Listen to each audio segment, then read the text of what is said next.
നമ്മളിന്ന് ഉണ്ടാക്കാൻ പോകുന്നത് ഒരു lead acid battery charger circuit with auto cut off ആണ്.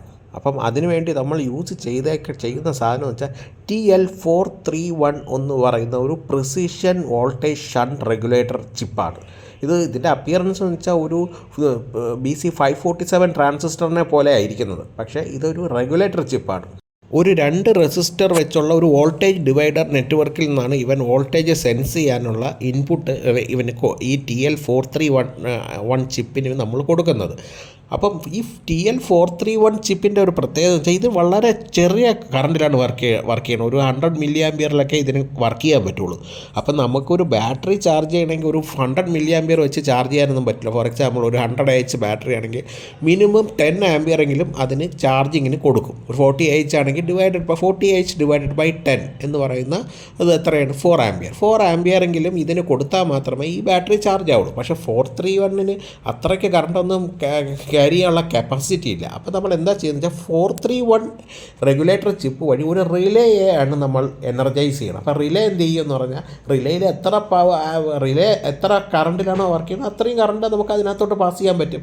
അപ്പം ഈ റിലേയെ കൺട്രോൾ ചെയ്യാനാണ് ഈ 431 എന്ന് പറയുന്ന റെഗുലേറ്റർ ചിപ്പ് യൂസ് ചെയ്യണം. അപ്പം റെഗുലേറ്റർ ചിപ്പിലേക്കുള്ള പവർ സപ്ലൈ നമ്മൾ എവിടെ നിന്നാണ് കൊടുക്കുക? ബാറ്ററിയിലോട്ട് കൊടുക്കുന്ന വോൾട്ടേജിൽ നിന്നാണ് നമ്മൾ ഈ ഈ റെഗുലേറ്റർ ചിപ്പിനോട്ടുള്ള വോൾട്ടേജ് ഡിവൈഡർ നെറ്റ്വർക്കിൽ കൊടുക്കുന്നത്. അപ്പം അത് നിങ്ങൾക്ക് മനസ്സിലായി എങ്ങനെയാണെന്ന്. അപ്പം പിന്നെ ഇതിൻ്റെ ഒരു അഡ്വാൻറ്റേജ് എന്താണെന്ന് അറിയാമോ? ഈ ഒരു സർക്യൂട്ടിന് ഒരിക്കൽ ബാറ്ററി ചാർജായി കഴിഞ്ഞ് റിലേ കട്ടായ പിന്നെ ഒരിക്കലും ഈ TL431 ഈ ഒരു റിലേയെ എനർജൈസ് ചെയ്യില്ല. അപ്പം നമ്മൾ പിന്നെ രണ്ടാമത് എനർജൈസ് ചെയ്യണമെങ്കിൽ നമ്മൾ ഇൻപുട്ട് കൊടുത്തില്ലേ ആ പവറിനെ കട്ട് ചെയ്തിട്ട് പിന്നെ രണ്ടാമത് ഒന്നും കൂടെ കൊടുക്കണം. അതായത് ഊരിയിട്ട് ഒന്നും കൂടെ കൊടുത്താൽ മാത്രമേ ഇവൻ ഒന്നും കൂടെ പിന്നെയും ചാർജിങ് തുടങ്ങുള്ളൂ. അപ്പോൾ ഇതുകൊണ്ടുള്ള അഡ്വാൻറ്റേജ് എന്താണ്? ഓവർ ചാർജിങ് നമുക്ക് അവോയ്ഡ് ചെയ്യാം.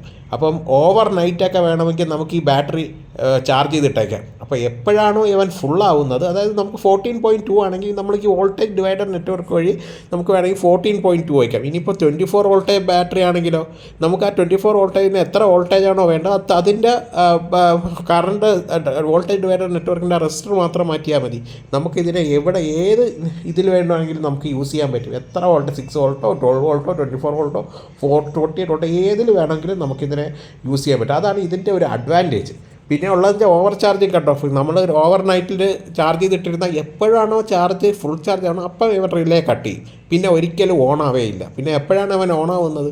നമ്മളിനി പവർ സപ്ലൈ ഒന്നും കൂടെ ഊരിയിട്ട് ഒന്നും കൂടെ കണക്ട് ചെയ്യണം. അപ്പോഴേ അവൻ ചാർജ് ആവുള്ളൂ. അപ്പോൾ അതുകൊണ്ടുള്ള അഡ്വാൻറ്റേജ് ബാറ്ററിയുടെ ലൈഫ് ഭയങ്കരമായിട്ട് കൂടും. കാരണം മിക്ക ബാറ്ററികളും പോകുന്നത് ഓവർ ചാർജിങ്ങിലാണ്. നമ്മൾ ചാർജ് ആയാലും പിന്നെയും പവർ സപ്ലൈ കൊടുത്തുകൊണ്ടേയിരിക്കും.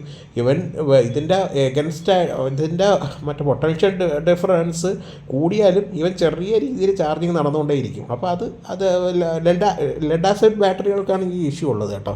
കാരണം ലിഥിയം അയോണിനൊക്കെ വേറെ നമുക്ക് റെഗുലേറ്റർ BMS പോലത്തെ സാധനങ്ങളുണ്ട്. പക്ഷേ ലെഡ് ആസിഡിന് അങ്ങനത്തെ സാധനങ്ങളൊന്നുമില്ല. അപ്പോൾ അവിടെ യൂസ് ചെയ്യാൻ പറ്റുന്ന ഏറ്റവും ബെസ്റ്റ് സാധനമാണ് ഈ സർക്യൂട്ട്.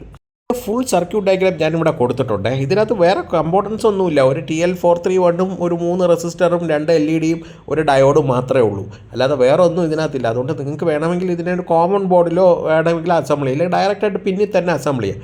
ഞാൻ ഇതിൻ്റെ ഔട്ട്പുട്ട് ഒരു മോട്ടോറിൽ കൊടുത്ത് കാണിച്ചിട്ട്, ഒരു മോട്ടോർ ഫ്രീ ആയിട്ട് റൺ ചെയ്യുമെന്ന് പറഞ്ഞാൽ അതിൻ്റെ മീനിങ് അതുവഴിയുള്ള കറണ്ട് ഫ്ലോ വളരെ കുറവെന്നാണ്.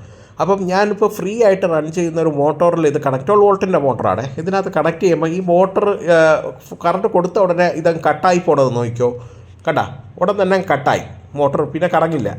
പിന്നെ ഞാൻ രണ്ടാമത് പവർ ഊരിയിട്ട് പിന്നെയും കുത്തിയാൽ മാത്രമേ കറങ്ങുള്ളൂ. അതിന് റീസൺ എന്തെന്ന് പറഞ്ഞാൽ കട്ടായി അപ്പോഴത്തേക്ക്. അതാണ് ഗ്രീൻ LED കത്തേണ്ടത്. റെഡ് LED കത്തി തുടങ്ങിയപ്പം തന്നെ മോട്ടറിൻ്റെ ഷാഫ്റ്റ് നന്നായിട്ടങ്ങ് കറങ്ങാൻ തുടങ്ങി. അപ്പം ഞാനൊരു പ്രഷർ കൊടുക്കുകയാണ് ഷാഫ്റ്റിന്. അപ്പം ഷാഫ്റ്റിന് പ്രഷർ കൊടുക്കുമ്പോൾ അതിൻ്റെ മീനിങ് കറണ്ട് കൂടുതൽ ഇൻപുട്ടിൽ വഴി ഈ മോട്ടർ വഴി ഫ്ലോ ചെയ്യും. അപ്പം അവിടെ റെഡ് LED കത്തി തന്നെ കിടക്കും. കണ്ട, നിങ്ങൾക്ക് കാണാം റെഡ് LED കത്തി കിടക്കുന്നത്. അതായത് മോട്ടോർ ഷാഫ്റ്റിനെ ഞാൻ പ്രഷർ കൊടുക്കുമ്പോൾ ഷാഫ്റ്റ് വളരെ പതുക്കെ കറങ്ങുള്ളൂ. അപ്പോൾ കൂടുതൽ കറണ്ട് അതുവഴി ഫ്ലോ ചെയ്യുമ്പം ബാറ്ററി ചാർജിങ്ങിനെയാണ് അത് സൂചിപ്പിക്കുന്നത്. അപ്പം റെഡ് LED കത്തി കിടക്കും. ഞാൻ പ്രഷർ വിട്ട ഉടനെ അതങ്ങ് കട്ടാവണം നോക്കിയോ.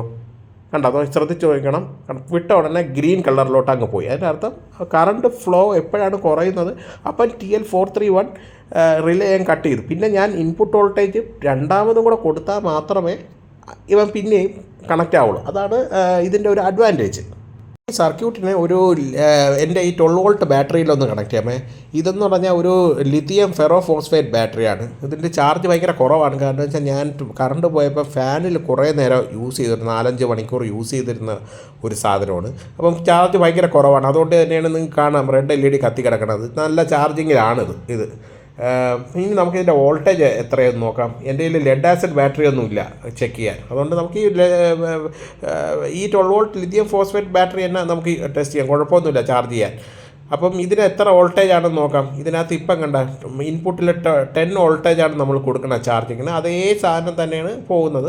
അപ്പം ഞാൻ 2.5 മണിക്കൂർ കൊണ്ട് ചാർജ് ആവുമെന്നാണ് പ്രതീക്ഷിച്ചത്. പക്ഷേ ഇതിപ്പോൾ 2 മണിക്കൂർ 40 മിനിറ്റും എടുത്ത് ഇത് ഏകദേശം ഫുൾ ചാർജ് ആകും. നിങ്ങൾക്ക് കാണാം ഗ്രീൻ ലൈറ്റ് LED കത്തിയത്. കാരണം LED കത്തായി കഴിഞ്ഞാൽ പിന്നെ ഇത് ഓവർ ചാർജ് ആവില്ല, ഇങ്ങനെ തന്നെ അങ്ങ് നിൽക്കും. പിന്നെ ഞാൻ ഇതിൻ്റെ ഇൻപുട്ട് വോൾട്ടേജ് എത്രയാണ് ചാർജിങ്ങിന് കൊടുത്തതെന്ന് ഞാൻ കാണിച്ചു തരാം. കാരണം വെച്ചാൽ നേരത്തെ 10 വോൾട്ടേജ് ആണ്, അതായത് 12 വോൾട്ടേജാണ് ഞാൻ കൊടുത്തത്. അതായത് 12.37 വോൾട്ടേജ് കൊടുത്തു. അപ്പോഴത്തേക്ക് 10 വോൾട്ടേജാണ് കാണിച്ചത്. അത്രയും കറണ്ട് ബാറ്ററിയിലോട്ട് ഫ്ലോ ചെയ്തുകൊണ്ടിരിക്കുന്നത്. അങ്ങനെയാണ് അത് 10 വോൾട്ടേജ് ആയത്. ഇപ്പോൾ 12.33 വോൾട്ടേജിലോ എത്തിയപ്പം കറണ്ട് ഫ്ലോ കുറഞ്ഞു, ഇത് റിലേ കട്ടായി. അപ്പം സർക്യൂട്ട് പെർഫെക്റ്റ്ലി വർക്കിംഗ് ആണ്. നിങ്ങൾക്ക് ഈ സർക്യൂട്ട് ഇഷ്ടമായെങ്കിൽ ലൈക്ക് ചെയ്യാൻ മറക്കരുത്, നിങ്ങളുടെ ഫ്രണ്ട്സിന് ഷെയർ ചെയ്യാനും മറക്കരുത്. പിന്നെ എന്ത് ഡൗട്ട് ഉണ്ടെങ്കിലും കമൻസ് എഴുതി ചോദിക്കുക. എൻ്റെ അറിവിൻ്റെ പരമാവധി വെച്ച് ഞാൻ ഉത്തരം നൽകാൻ ശ്രമിക്കാം. ഇതുപോലുള്ള ഇൻട്രസ്റ്റിംഗ് വീഡിയോയ്ക്ക് വേണ്ടി ചാനൽ സബ്സ്ക്രൈബ് ചെയ്യാൻ മറക്കരുത്. അതിൻ്റെ അപ്പുറത്തുള്ള ചെറിയ ബെല്ലൈക്കൺ ക്ലിക്ക് ചെയ്താൽ ഞാൻ അപ്ലോഡ് ചെയ്യുന്ന വീഡിയോസിൻ്റെ നോട്ടിഫിക്കേഷൻ നിങ്ങൾക്ക് കിട്ടും. This is Gaganoid signing off. അടുത്ത വീഡിയോ അപ്ലോഡ് ചെയ്യുന്നത് വരെ ചെറിയൊരു ഇടവേള.